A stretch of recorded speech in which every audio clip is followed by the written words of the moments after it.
Whenever you're in the thick of major season, you're going to have a couple clunker fields in there because guys need to take some time off for travel, for rest between majors, and it's going to happen. Happens to be this week where we have the clunker field of all clunker fields for the John Deere Classic at TPC Deere Run, and that can make things tough because it's a lot of guys who we may not typically use in DFS, but it also presents an edge if you are diving deep into these guys, can identify golfers who stand out, who can be good in a lesser field. And I think that that's pretty fun. So it may not be the best field, but it's still the same prize pool, still the same amount of money. That money spends the same. So let's dive on in and get you set for the John Deere Classic this week. Welcome on into the Heat Check Fantasy Podcast powered by numberFire. That's right, here on the FanDuel Podcast Network and numberFire.com. My name is Jim Sonis. I am a senior writer and analyst for numberFire.com. Joined here, as always, by Brandon Gadula. He is the senior managing editor of numberFire.com. And Brandon, I'm surprised you let me be on the show today because I feel like our narrative research intern for the podcast, that is me, I overlooked the Xander Schauffele 1-year wedding anniversary narrative this past week. We were high on him. He was a player pick for me. He was my win pick. We were high on him, but I feel like I should have been higher than I was because I overlooked this. So why are you still letting me on the podcast this week? Well, I feel like a wedding anniversary is one of those sort of things that people be like, oh, it's a wedding anniversary, so he's not going to play well. No. I think for some people they would say that, but for Xander. Trust the numbers. Trust the numbers. Look in the analytics. Why do you hate science, people? I obviously done research on this, and an anniversary is actually a better narrative than a wedding narrative because there's less pressure around it. There's less stress. So the anniversary bump from a true strokes perspective per round, it's a bigger bump than you get for other ones. So I feel like I let us down last week. Yeah, I mean, if we're comparing the John Deere Classic to a major, I think we can do that with like an anniversary is like the John Deere Classic, and the wedding is like a major with all that prep and all that stress. So yeah. Well, but in majors, the best players come to shine. So I don't know. I think we might have gotten a little bit lost there. What? With a wedding? Yeah, no. Like the stress, the preparation it takes to prep for a major, way more than you. Sorry, you just don't go as hard for your anniversaries, bro. Sorry that you're slacking. Bad husband over here. Anyway, I apologize. Didn't you just say there was less stress for an anniversary than for a wedding? Don't use my words against me. Anyway, I promise to never make the same mistake again and overlook important narratives such as 1-year wedding anniversaries. And hopefully we can find some good narratives. Speaking of which, Brandon, we got a homecoming narrative at play this week that I will let you know about later on. It's going to be a lot of fun. This week they are at TPC Deere Run. It is the John Deere Classic. We're going to break down what that homecoming narrative is and much more in just a second. But first, a quick reminder to make sure you are subscribed to the numberFire Daily Fantasy Podcast feed, wherever you get your podcasts. We, of course, have this PGA podcast every week, but also MLB DFS podcast every weekday, UFC and NASCAR podcasts each week as well. So search for the numberFire Daily Fantasy Podcast feed wherever you get your podcasts. Hit subscribe if you like what you hear. Leave us a rating and review as well. Also, this week's PGA Eagle contest on FanDuel is just a $7 entry fee. With that, you're getting a shot at $100,000 in total prizes, including $20K to first place. More than 23% of the field will cash with this one. 150 entries max. To get yourself entered, go to FanDuel.com or download the FanDuel Fantasy app. Eligibility restrictions apply. This will be at TPC Deere Run out in Illinois. It is 7,289 yards and a par 71. There was no event here back in 2020 due to the reshuffling of the schedule due to COVID-19. So course history limited to 2021, 2019, and before that as well. The top 65 plus ties will make the cut after the first 2 rounds. So we do have a lot of course history here, despite the fact we didn't have 2020. It does impact individual player stuff, but for the course of the whole, we know what to expect. Brandon, when you dig into the data, what do you see here at TPC Deere Run? Yeah, so it's pretty average in terms of overall length relative to par, width, green sizes. It's basically nothing stands out like in terms of things that we really change our opinion on based on these specific details. Just pretty run of the mill. So what do we do from there? Well, the one thing that does stand out is the scoring. The past 5 cut lines all at least 2 under. Past 5 winners all at least 18 under. Michael Kim setting the course record 27 under in there as well. So you need birdies. You're going to need some scoring. And anytime we really get low scoring courses, we de-emphasize strokes gained around the green a little bit because you're not relying on the wedges to get up and down so much. If you're not hitting greens and having birdie putts, you're probably not relevant. So you can still make the case that around the green play matters. There's going to be a few holes where you do have to get up and down, and you don't want guys to, turn a chance to get up and down into a bogey or a double or anything like that. But if we're being realistic, we talk about this a lot. Lower the scores go, more guys are in contention because it's just these guys can all make birdies on easy holes.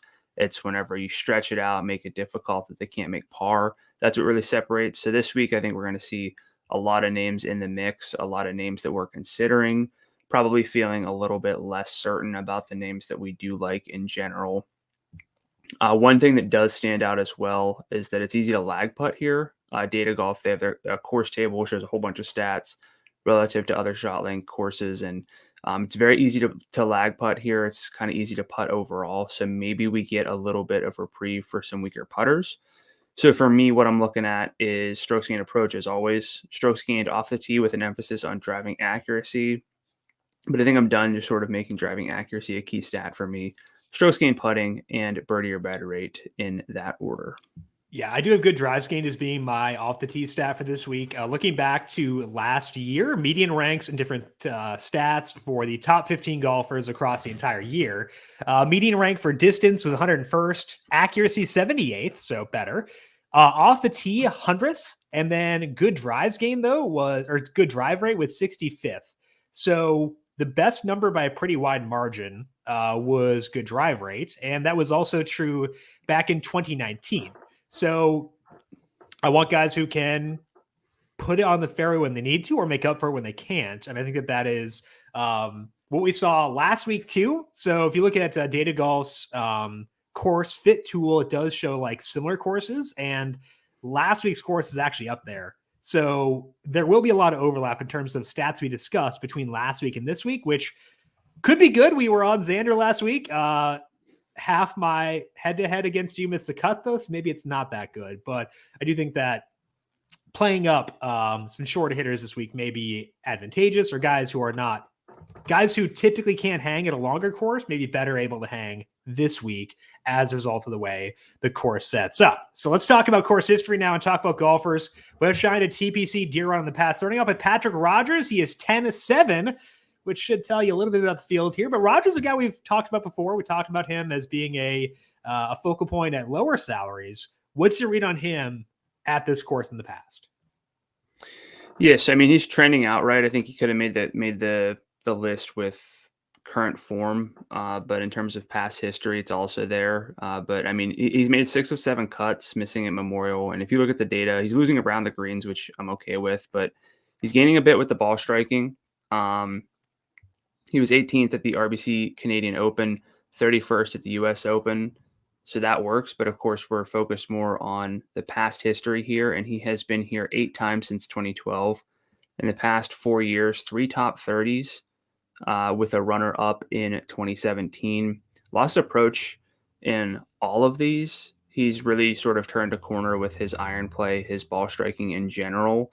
So it's a bit of a different golfer. But I will say currently, even though the ball striking is better, he is really putting kind of above whatever baseline he might have long term. He's a good putter. He sort of has a good short game, and that's what's lifted him for a long time. And now he's adding the ball striking. But I am a little bit concerned because the putting is super good right now. But any thoughts for you on Rogers at 10-7? Because I think in a vacuum, if he was maybe 9-7, we'd say, yeah, perfect. But Sure. this is a very different setup this week. And while Rogers might have an edge above the other golfers, let's say like 9-7, 10-2, like those guys, is he worth that much of our salary for this week? Is he that safe? What are your thoughts here? Well, I think the key is, can I get what he gets elsewhere in that range without dealing with some of the downsides? And I think the answer is yes. Rogers, not a huge birdie maker. You mentioned the approach is getting better, but it's still not like elite. And the putting is good. I can check a lot of those same boxes while getting bigger birdie makers in the same range. Like Charles Howell III, pretty enticing in that same range. Mav McNeely is first in the field and birdies are better gained. And he's right around that. It's a little bit higher, but like I'm willing to pay that for him.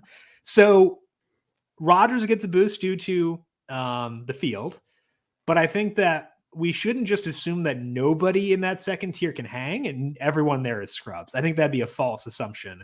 It's not a good, not good relative to what you usually get in this range, but I still think there are better guys there I'd rather use. So I can get what Rogers gives me elsewhere without dealing with some of his downsides, and I think I'd rather go that route in that salary tier for this week personally. Yeah, so over the past 3 months, according to Data Golf, they have him 9th in true strokes gained off the tee, 37th in approach, which is solid, but 12th in putting. And for me, if I'm really looking at this tier, I prefer Scott Stallings for $100 cheaper in salary.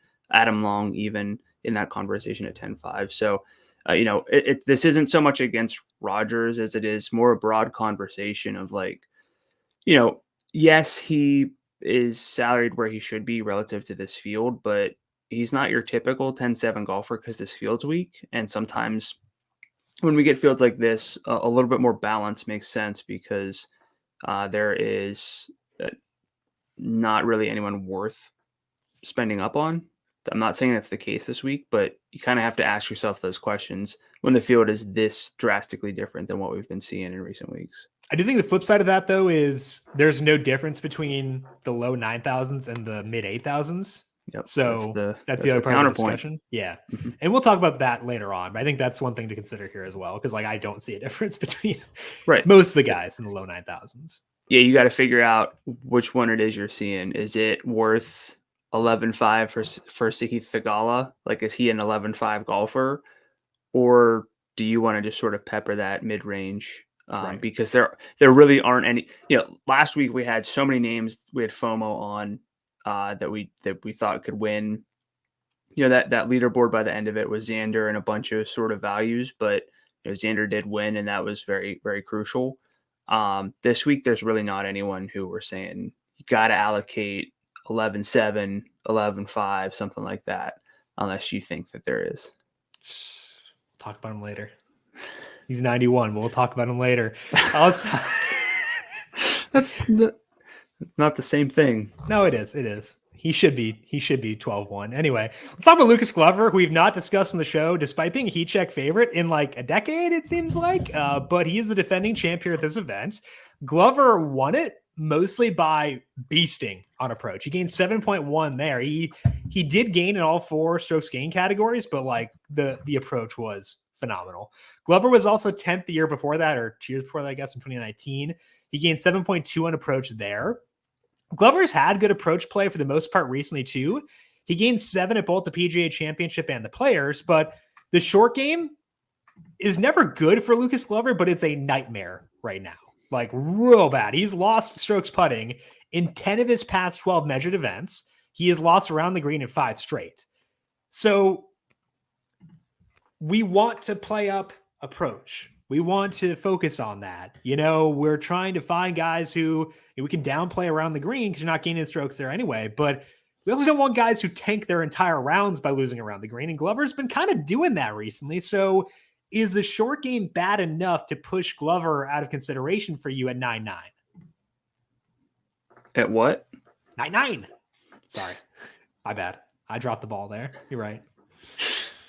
So he rates out as the best long-term ball striker in this field, which isn't that surprising relative to this field, but 13th percentile adjusted short game for me, which you don't really want to see. And a big part of that is, I can at least I can look at like the expected putting for him, and he is losing 0.55 shots putting per round. He should be a little bit better, but still losing 0.44 because his splits from within 15 feet, not good. Now, the counterpoint is, again, these greens are easy to putt on, and that's likely what led to his win last year. But overall, I think there are, like you said, with Rodgers, we have potential pivots, right, at similar salaries. I like Christian Bezuidenhout. If I'm really going to take a chance on a potentially good ball striker, Cameron Champ can definitely go low because his putter is quite good. Not accurate, but long. So I'm kind of interested in Cam Champ if I'm going to pivot away from Lucas Glover. Martin Laird as well. I might as well just take a $200 salary savings and play Martin Laird, who's just as good with the ball striking and is actually best in overall tee to green because his wedge play is not terrible. So I think I'd probably go Laird over Glover straight up. Yeah, I think that this is where it's important to filter in like total strokes gained numbers because it helps account for the bad short game. Like I love Glover's ball striking, but if you look at like his total, his true strokes gained at data golf, he's not grading out well relative to salary there. Like he's not a bad value, but like you said, you can find other guys who are going to grade out better. And I think it's important to filter everything in. So it's kind of I think in this field, it's a play the best plays, play the best golfers kind of mindset for me. And I want the best all around golfers. And when you factor in the short game for Glover, I don't think he's going to be that in this tier. So I wouldn't say like, no, never. Because like the putting angle you discussed could wind up helping him quite a bit, but I would bet I probably don't wind up on him personally. I'm not going to like talk you out of him, but like, I don't think I love Glover in general, but like, he's not the kind of guy I want to go to towards this week just because the short game has been hideous recently. So let's talk about kind of like I know Glover won last year, but like the poster boy for like, okay, it's TPC Deere Run. We go to Zach Johnson. Like that's kind of like the thing here. And the homecoming narrative is not ZJ, despite the fact this is right by Iowa. It is not him. But Zach Johnson does get that kind of bump for this week at 88 and always plays well here no matter how bad his form may be. So what are we doing with him this week?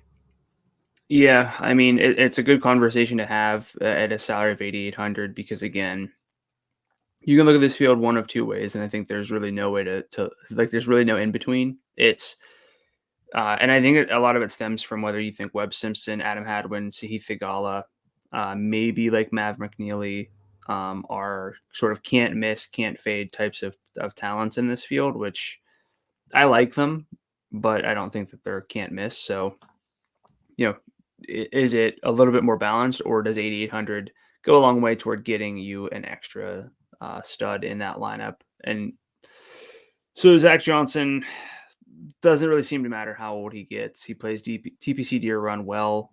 He has a win, 4 other top 5 since 2012 here in his past 2 starts, 2 top 40s. So could sort of, if you pencil in a top 40 at 8,800, are you ecstatic? Not quite. Are you disappointed? Probably not. Now, the recent form is bad. He's 85th in tee to green by data golf over the past 6 months, which does adjust for field strength. He's getting carried by the short game, which is typical for him, but he hasn't really been playing that much differently now than he has in recent years whenever he's been able to top 40. There are, you said Zach Johnson's the poster boy. We have we have other guys who just have played here a lot, who are out of their prime, but can still contend at a course like this. So any thoughts for you on Zach Johnson at 88? Yeah, I don't think that Johnson, I don't think he's going to catch like a lot of steam in terms of roster rate, but I think the way I'm thinking about him for this week is, this is going to sound very stupid, but I'm thinking about him the same way we often discuss Derrick Henry, in the sense that what are the odds I wind up regretting not using Zach Johnson? You mentioned a top 40 finish. Do I regret not using a guy at 88 who finishes 35th? No.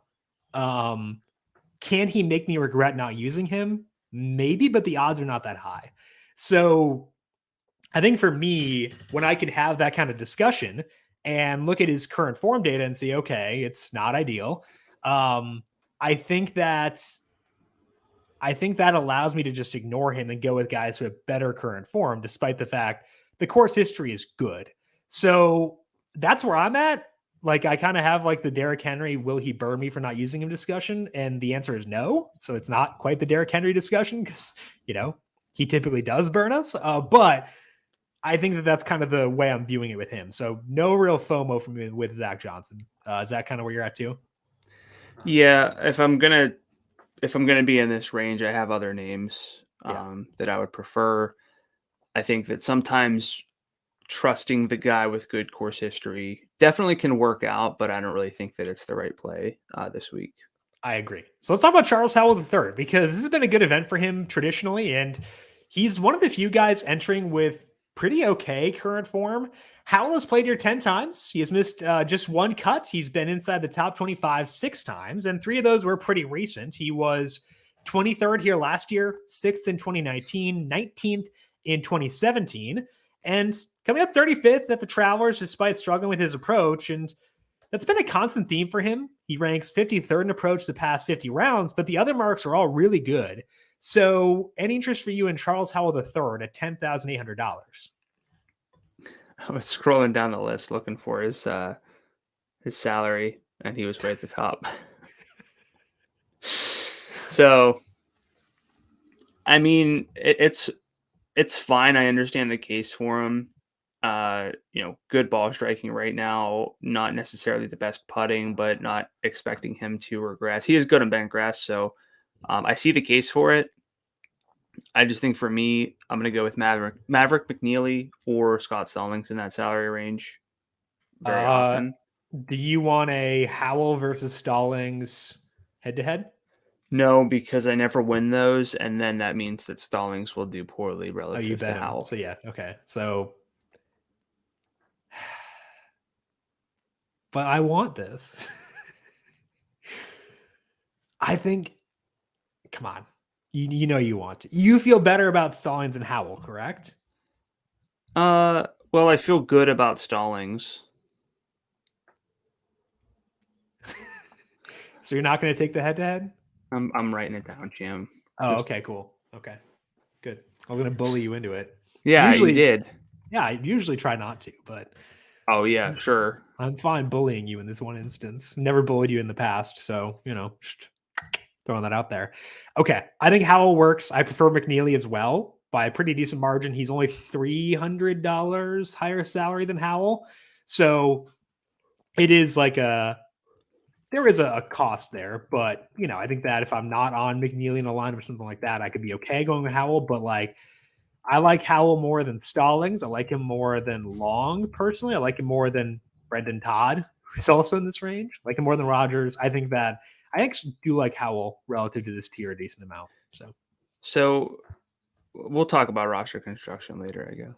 Yes, we will. Let's first go to current form. And Sahith Theegala made some headlines on Sunday. He was pretty close to making it pop, and bit of a heartbreak, but it comes back this weekend playing once again. He's 11-5. What are you seeing with him recently beyond just that impressive Sunday? Yeah, I mean, he might have been about a foot, 6 inches, depending from winning the Travelers. His tee shot rolled up too close to a bunker lip. He tried to make I don't know what ultimately he decided. It kind of was a little unclear to me. I think he was going for it. Hit his shot, ball stayed in the bunker, which I've never done, especially not in my most recent round. Not. Never once done that. Nope. But here we are. Xander was able to get that win, and I mean, but we're also potentially 1 or 2 shots, obviously, from Theegala coming in with a win. I think that the perception would be even greater, but it's probably not that dampened because look at the rest of this field at the top. So, we've seen Theegala legitimately contend at the Phoenix Open, the Travelers. He was 5th at Memorial recently as well. And he has had at least 4.7 strokes gained from approach in 2 of his past 3 events, so Memorial and the Travelers. Hasn't missed a cut since the Players, which is always forgivable. He very easily has the case to like beat this field because he, put on a good showing in a good field last week. Phoenix is definitely not a weak field either. So, I talked about not having the fear of missing out on some guys. If there's one golfer who I'm not really on, who I do fear being low on, it's Theegala right now. Any thoughts for you on him for this week? Well, I think the reason you feel that way is because he can have spike weeks. And there aren't a ton of guys in this field who can have like true spike weeks where they just go nuts. And he's had those a couple times recently. And even if you don't count Phoenix, the WM Phoenix Open, if you don't count that because it was so long ago, like even recently he's had those spike weeks. So I think that for a cash game, no, I wouldn't go there. I'd rather go with Hadwin above him, McNeely below him, guys like that. But for a tournament, I'd be okay getting exposure and banking on those spike weeks. So I might be a little bit higher on him than you. But I'm not like, he's not a core play for me. He would be like a get 20 to 30% in case he has one of the spike weeks, because I think that that's like a very realistic scenario. I would not be shocked if he won this event. So I think that's the way I'd view him, is a rotational tournament play versus anything like a core or a cash game play. Yeah, I think I'll just fade him. Okay, fair enough. Buzzkill. So fun. Let's talk about Adam Hadwin. FOMO. Yeah, sure. Hadwin leads the field in true strokes gained across the past 50 rounds, or the past 6 months, I should say. So should probably dig in to see if we should be equally high on him as Data Golf is. A lot of that came at the U.S. Open. Hadwin feasted with the short game there, finished 7th. That goes along with a top 10 finish he had at the Players. Starting with the Players, Hadwin has 4 top 10 finishes across his past 9 individual events. He ranks 8th in approach, 7th in birdies or better gained. So he's 11-7, trailing just Webb in terms of odds and salary. I kind of don't hate it, though. I actually think it's probably justifiable, and I think I do like him. What are your thoughts on that, Adam Hadwin? Yeah, so there's not one thing that I'm looking for that Hadwin lags in. So the question becomes, is he on Webb Simpson's level, which we probably need to talk about at some point. I'm sure we can just talk about that in the bookmaker section. But look, Jim gave me a thumbs up for anyone not watching. We have great chemistry. Always picking up on never interrupting everything. each other, never interrupting, never not listening, never not repeating things that the other person just said. So, just flawless stuff. Oh, yeah. For sure. But yeah, I mean, with Hadwin, like podcast of the year winners, yeah, no interruptions.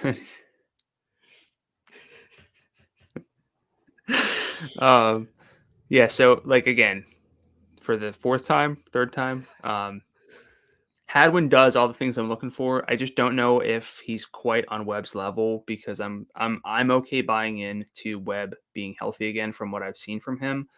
So from a DFS standpoint, I think the 300 is not enough to have Hadwin over Webb for me. So I'm going to stick with Webb, but that's not to say that I dislike Hadwin. I don't think I want to do a head-to-head bet here, but I consider it. I wouldn't take it, even though I like Webb plenty. I like Hadwin enough. I would rather have Hadwin over Theegala. Like if that was a head-to-head you were interested in, but I can tell you're probably not. Yeah, I agree. I also think that for cash games, I might go Hadwin over Webb. I think I probably just like Hadwin more, is kind of the way I'm viewing it. I think that we'll talk about Webb later on, but like I think that Hadwin's pretty legit, and I feel good about him. So Hadwin to me actually is worth his salary, and I feel good about him. Also, if we're talking about like from a betting perspective, I'd rather bet Hadwin at 18 than Webb at 10. And I think that can kind of play into DFS as well. So I actually do like Hadwin more than I thought I would entering the week. Would you give me a Webb versus Hadwin head-to-head? No, but I thought about it. I think that it's close. I just don't feel conviction in Hadwin over Webb. I think they're both pretty good, but I just prefer Hadwin by a smidge. But I think that not quite one head-to-head. And I won't like bait you or pressure you into doing one that you're on the fence about. So intimidate me. Yeah. So let's go from a golfer at 11-7 to talk about a golfer at $7,600. And it's Bill Haas. Bill Haas. I don't know the rest of the words to the song because it's not in English. Anyway, he's $7,600. Brandon, what on earth? What are we doing here? Let's talk about Bill Haas. Yeah. So we've been talking around the idea of roster construction and like, okay, maybe we do like Webb and Hadwin and like McNeely or whoever else. And we're just like, there's no difference between the values. I disagree with like going that heavy with the statement that the values don't matter, because honestly, the low 9,000 range is pretty appealing to me. But Bill Haas at 7,600, if you want to go that route, I think there are much worse weeks to do it in than at the John Deere. But Bill Haas, 40 years old, has 2 top 30s in his past 2 starts. He's made 12 of his past 15 cuts. Yes, the putter is good, but it's also good long term, so it's not necessarily random or fluky. He is coming off approach numbers of plus 4.6, minus 0.3, and minus 0.4. So those aren't phenomenal. The 4.6 is, but neutral irons, good putting, that is not necessarily the worst recipe ever. He would open up a ton of salary. So the question is more about, again, roster construction, which, it kind of can feel like a little bit of a cop out to say, let roster construction sort of be the talking point this week. But I really think it should be, rather than nitpicking between a few guys at the top of the field. I don't really think that that's the right case to be talking about. So are you tempted at all by what you're seeing from Bill Haas recently at such a low salary? Jim says no. No. So right when you started talking about him, I control F'd on Data Golf to see what Bill Haas is looking like. And I got down to McGirt right above Bill Haas. And I was like, no, I'm not doing this. So that was my deciding point there. No Bill Haas for me. Although McGirt did just finish 8th last week. So kudos to him. Can't throw too much shade there. What sample are you talking about? 6 months. Yeah, McGirt's got half as many events in there. Yeah, I don't care. It's McGirt. I don't care. I mean, if he is above Haas in no matter what the sample may be, I'm good. I'm gonna go ahead and pass on that one.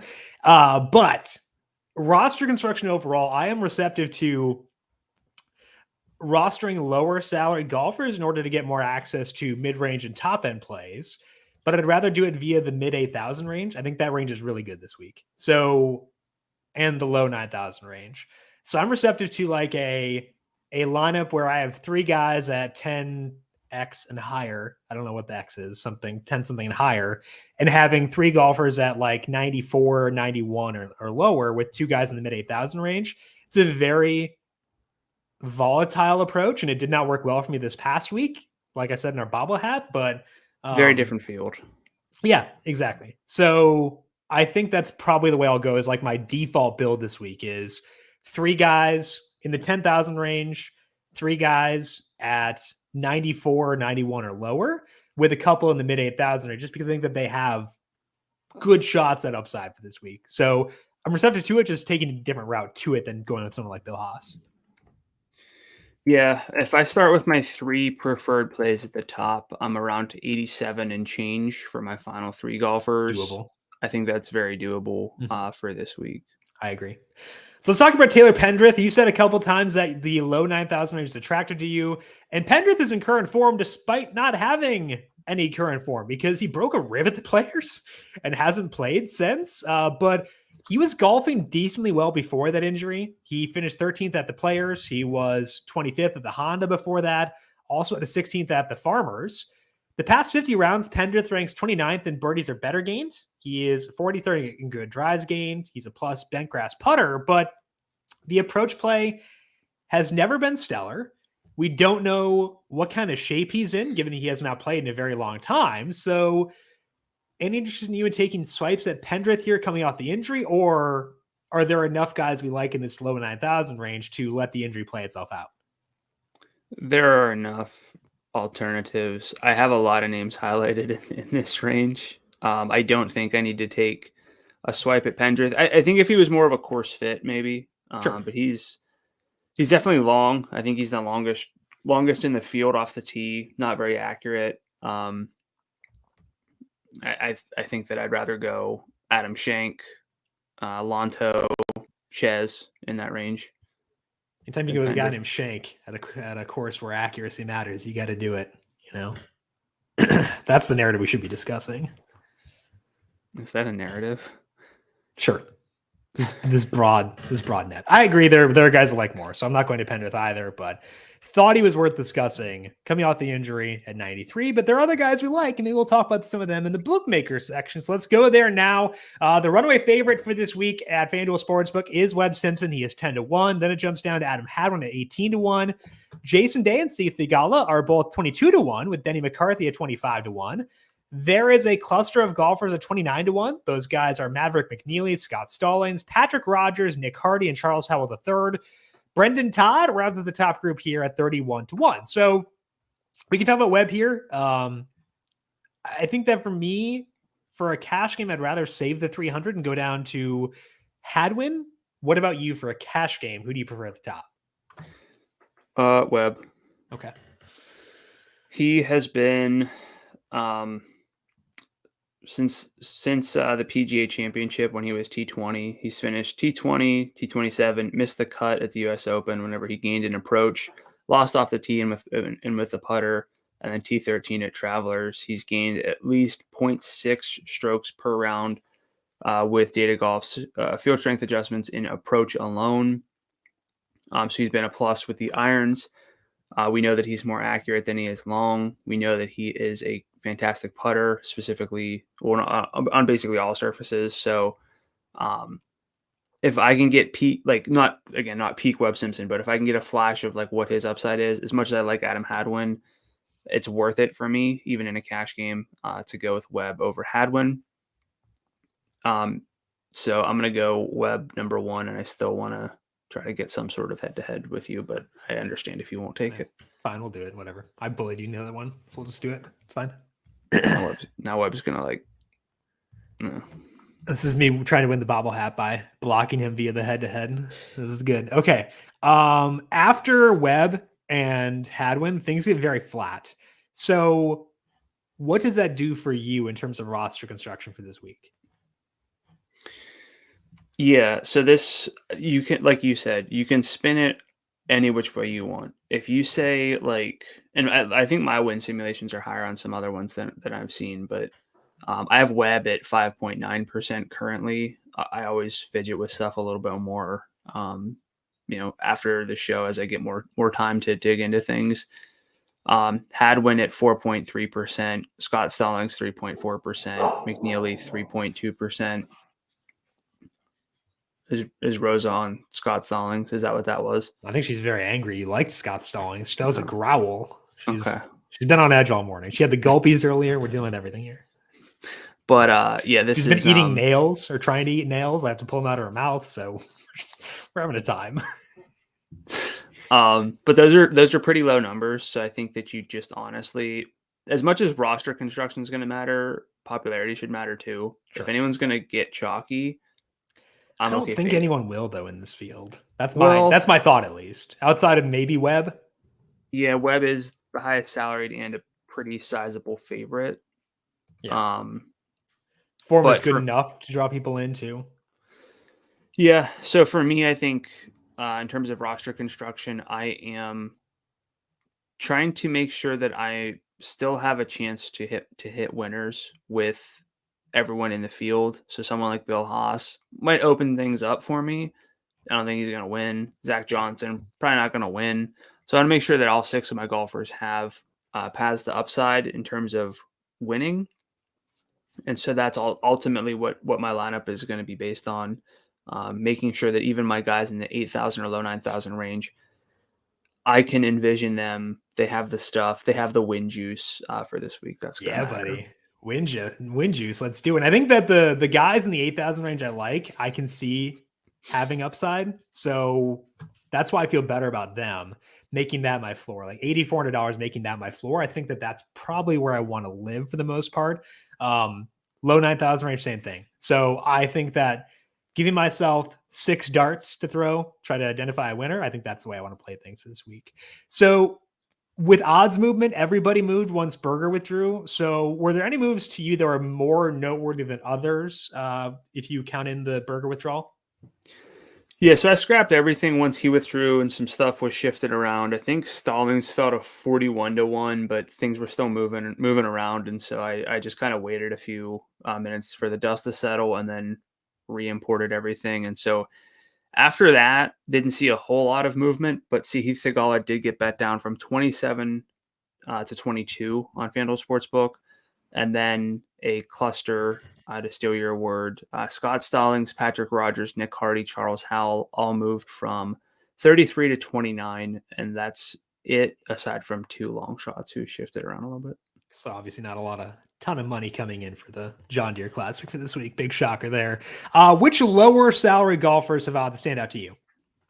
Yeah, so Steve Stricker, I mean, we want to talk poster boys of the John Deere. Stricker still should fit that. He's 60-1 at 8,900. Mark Hubbard, Charlie Hoffman, both 65-1 at 9,000.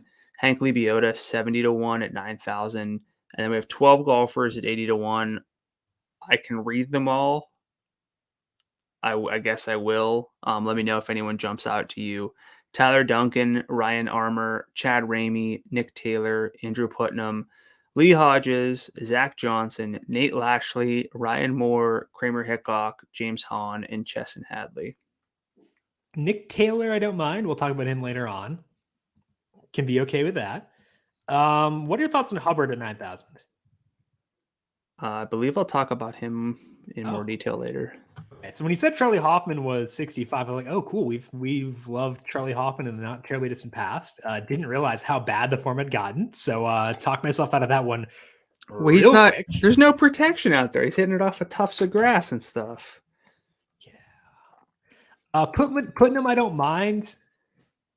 Not like actively seeking him out, but I don't mind him. So I think there's a lot of guys I don't mind. I think for me, the way I want to play things is have my core plays be my higher salary guys this week and then differentiate with the lower salary. Because there are enough down there I like where I don't feel like I need to lock myself into any one certain guy.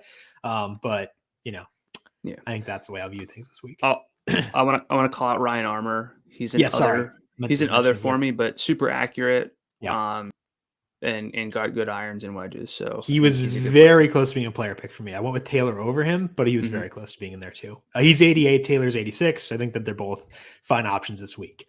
Yep. Winds will be pretty high during the day on Thursday, but they'll be high for everyone.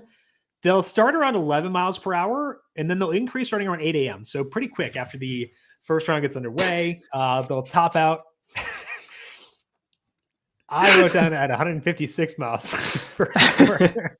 So stack the early tee times. 15 or 16 miles per hour. I don't remember which. I think it's 16. A little gusty out there. A little gusty. I was going to make a Windy City joke, but they're not that close to Chicago. So it's also not named that because of the wind. I'm aware, but it is windy there. It's actually windy at Wrigley Field today, Brandon. It's not named that for the wind, but it does happen to be windy at times. Anyway, 16 mile per hour winds around noon on Thursday. They decline a bit from 3 p.m. on. There's a chance of rain midday on Friday, which will bleed into the afternoon. Winds will start around 10 miles per hour and then decrease as the day goes along, which means that the early tee times Thursday have a wind advantage, but they're also more likely to deal with rain during the day Friday. Interpret that how you wish. I don't know. Great question. Don't know. Figure it out. I'm not sure. Weekend's pretty calm. So there could be advantages for certain tee times, certain waves, but I'm not sure which one will have the edge given that it could rain during Friday. So good luck. Godspeed. Figure it out. Let's dive into our player picks here for the John Deere Classic, starting off with the upper tier. Brandon, who are you targeting on FanDuel for this week? I'm going to go with Webb. I know the salary is highest, but we have plenty of value plays to get to Webb Simpson this week. He's just the best golfer in the field.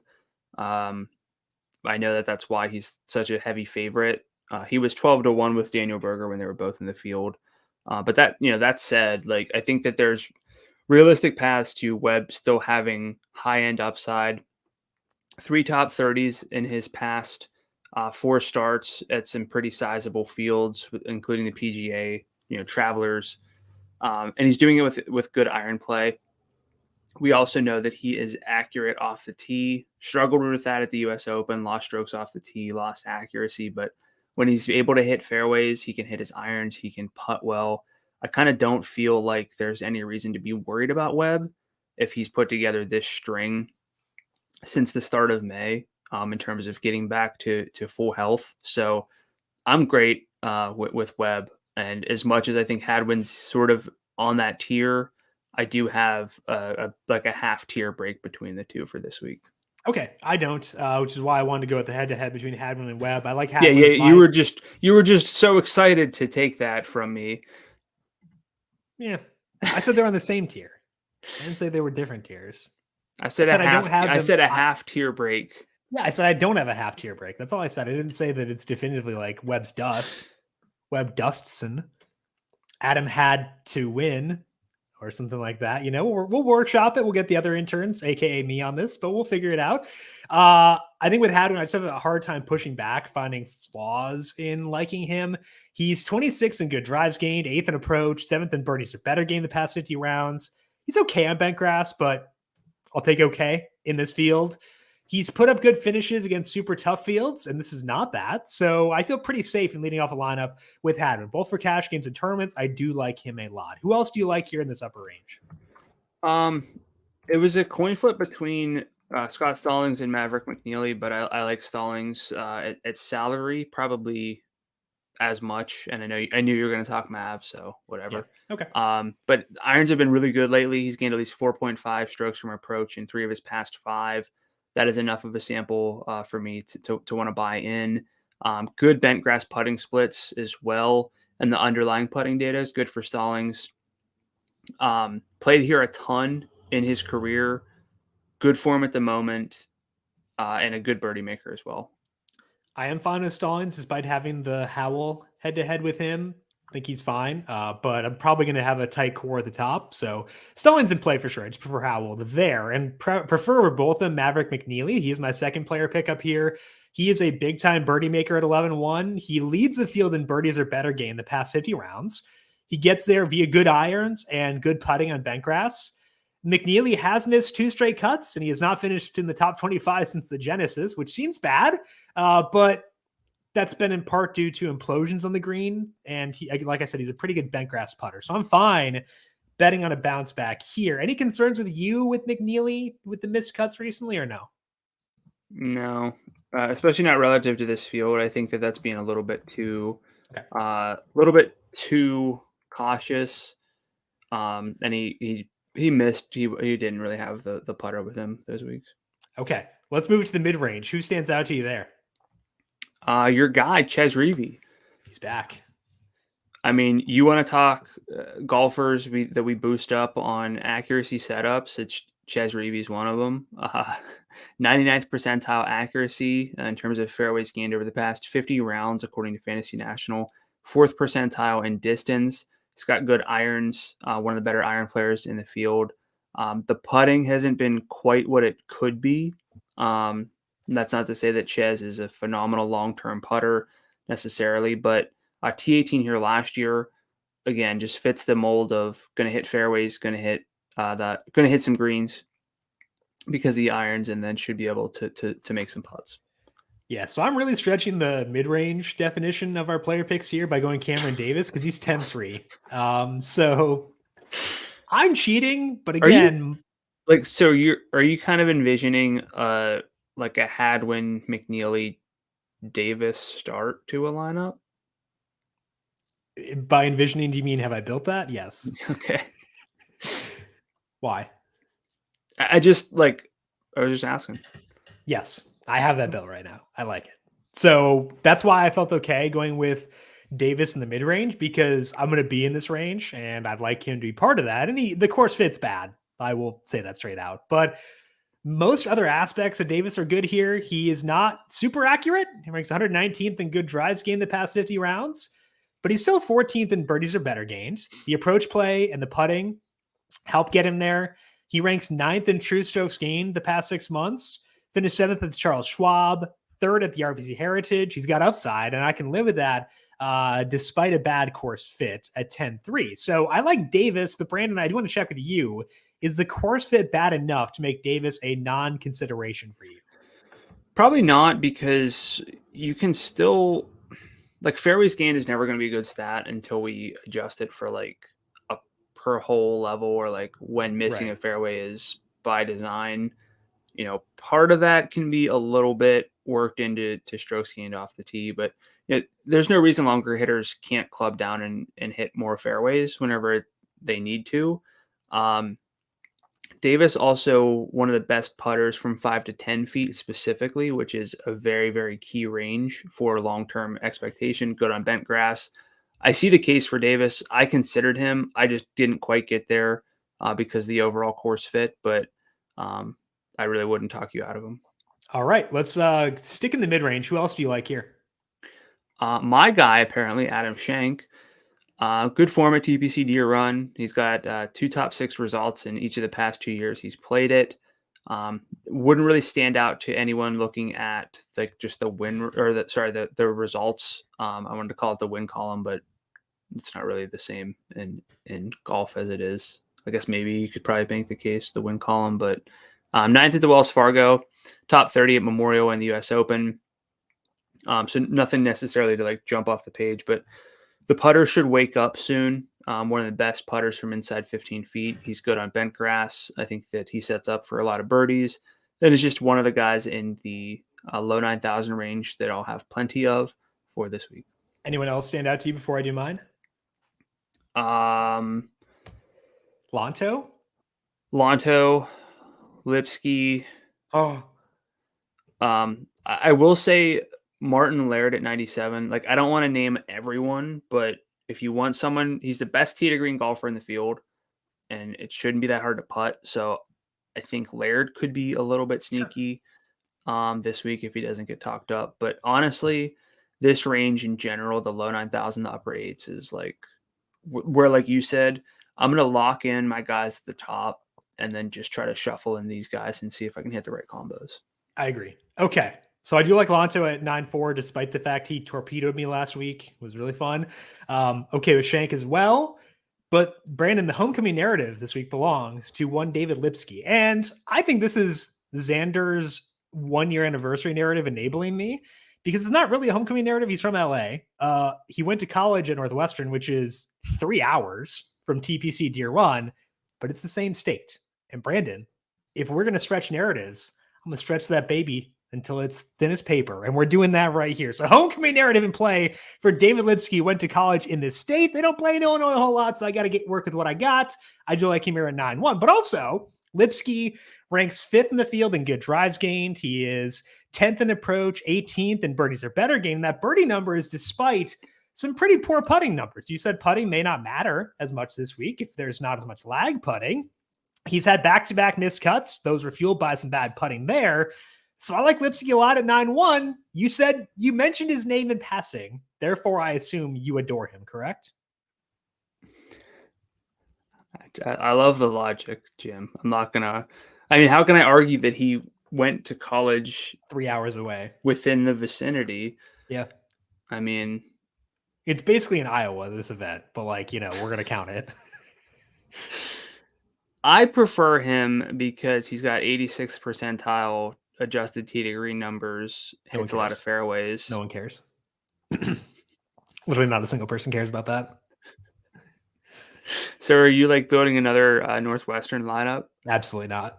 Also, if you did not go to Northwestern, would you care about this one bit? I guess Wu is in the field. I can go with that. Luke Donald's not. Matty Fitz is probably off partying somewhere, so seems like a big party. It's just Lipsky and Dylan Wu this week. Brandon Wu? Wow. Dylan Wu. Oh, there are 2 Woos. Huh. Yeah. Anyway, shows how much I know. Great loyalty, Jim, to your school. Yeah, I think Lipsky actually is a pretty good play this week. All jokes aside, I actually do like him quite a bit, so I'll be there for sure. And do like him quite a bit. What? We just talked about like for 4 minutes about David Lipsky barely mentioned any stats and just said that he went to college nearby. Okay, if we're being serious, the Taylor stack is the way to go this week. Taylor Pendrith, Nick Taylor, Taylor Moore, Vaughn Taylor. I think that's the way to go this week. So just there's no Gooch anymore, but like we can still get other Taylors in there. So just throwing that out there as the name stack of this week. Let's go to the value plays. We'll talk about a Taylor there in a second. But first, Brandon, who stands out to you in this tier? Mark Hubbard right at 9,000. He's the best golfer in the 9,000 and below range, according to my long-term data. I think that while off the tee play is important, it's not extremely vital because he's also like field average in accuracy. And so I'll take that. He's got 95th percentile adjusted irons, T41 here a year ago. And he's been making the cuts despite poor putting. And so I think that while I don't really care about missed cuts, I think that that's got to factor in for some golfers, because I can't imagine they're all like, when they miss a cut, they're like, well, I just didn't putt well, like, and they know that. I'm sure that factors in. So I like Hubbard at 9,000. I think he might be the best play at 9,000 or lower. Yeah, which is why I named him here. Yeah, Hubbard is a guy I considered Armour, and I think that's why I feel better about having my core be the top guys and rotating through here, because there are enough guys I like down here. Hubbard's one, Armour's one. I went with going with Nick Taylor as my one of my value plays. Pretty well balanced relative to his salary. He's $8,600. He ranks 47th in good drives gained, 17th in approach, 66th in bent grass putting, which helps him sit 32nd in birdies or better gained. Taylor's not long off the tee, so the birdie number could very well improve at this event. He's made 3 straight cuts at this event as well, so he knows the course. So I like Taylor at 86. What are your thoughts on him this week? Yeah, I mean, good form at the course. Top 10 iron player in this salary range. I will take that. He's very much in that consideration, but I don't think that I would put him quite on the level of Hubbard, even at salary. Okay, so your second value play is another guy I thought about, didn't use. So I thought about a lot of guys. I didn't write them up, but Sam Ryder at 81. I dig this one. What put you on Ryder? Yeah, T2, T18, T58 at TPC Deere Run since 2018 at this event. Good strokes gained, approach numbers. He's got positive numbers there with the iron play in 5 straight measured events. Missing a ton of cuts, so like the opposite of what we got with Hubbard.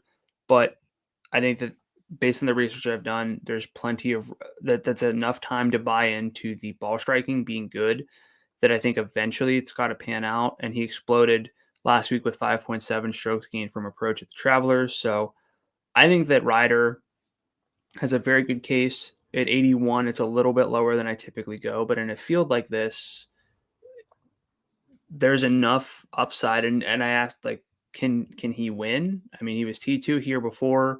That's not necessarily proof that he can win. I get that, especially because it was, years ago. But yeah, overall, like, there's enough in the profile to be high on Sam Ryder at 81. Well, 81 is low, but like, again, it's the discussion we had before. Like, what's the difference between Ryder at 81 and like Lipsky at 91? Like, how big is the gap there? Not that it's big. Not as big as it is typically. Correct. So like, even though it's different than what we typically do, I think it makes sense to this field. So I'm into Ryder as well. We'll use him if I talked about having Davis at 10-3. If I want to get up to Stallings or Howell, it might be a little aggressive, but like if I want to get back up to them for my third golfer, I think Ryder would be the key guy I would turn to there. Other guy I like down here in the mid to low 8,000 range is Chris Gotterup at 84. We've got a couple events on him since he turned pro, and he's looked pretty good at the U.S. Open. Gotterup finished 43rd thanks to some sick irons there. Brought those with him to the Travelers too. Finished 35th there. The one concern is accuracy. He struggled with that at the RBC Canadian Open. Missed the cut there. But the overall profile looks pretty good at 84. So what are your thoughts on Chris Gotterup this week? Yeah, I mean, the early returns are promising. I think that I can do a little bit better with a more established name. But I'm not going to – it's one of the spots where I'm not going to talk you out of them. I just think that there are maybe better cases for some golfers with a little bit more PGA Tour data. Very fair. Okay, let's finish up here with our win picks for this week.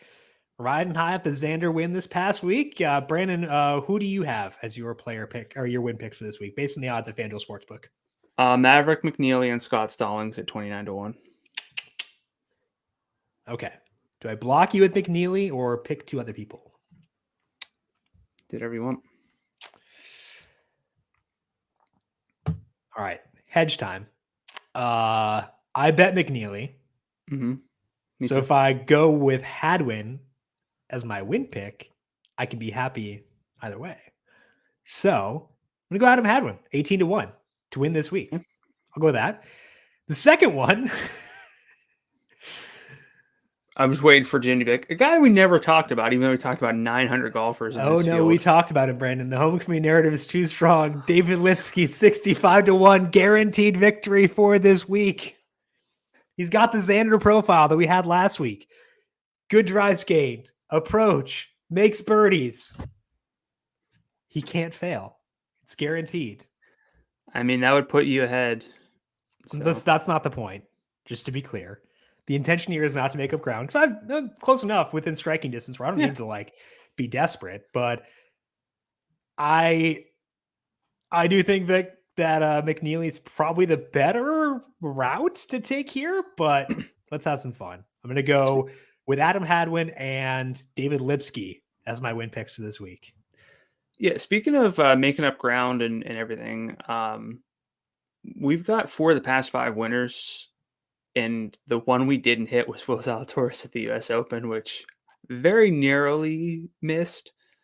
So you had JT at the PGA. Mm-hmm. I had Burns at the Charles Schwab. Okay. You had Rory at Canadian. Then we were both on Zalatoris. And I had Rory, too, at the U.S. Open. He was in contention-ish. Patrick Cantlay went on the final group last week and looked like me out there. But and now I'm out here dropping David Lipsky. Way to ruin a streak, Jim, you moron.